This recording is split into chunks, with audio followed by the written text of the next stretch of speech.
So, as some of you know, my late father, may he rest in peace. Both of my parents are gone. May they both rest in peace. My late father was a rather well-known rocket scientist.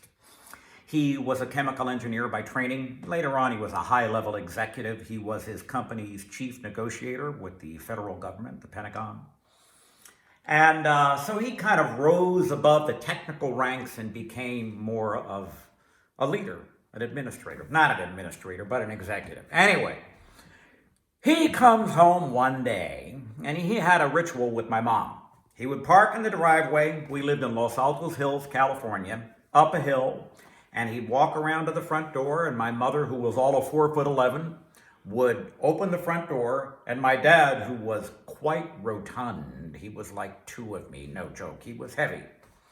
And he would step in, my mother would wrap her arms around his big body, and they would enjoy a hug. But one day, my mother opens the door, and my father is standing there fuming. He comes in, we both step back. It's clear, this is not a day to hug my father.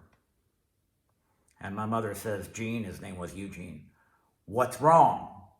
I'm going to change the language of this a little bit. And he went, F and PhDs. I just want to know one thing. Will the damn thing fly or not? You got to get to the bottom line. You got to speak plain English.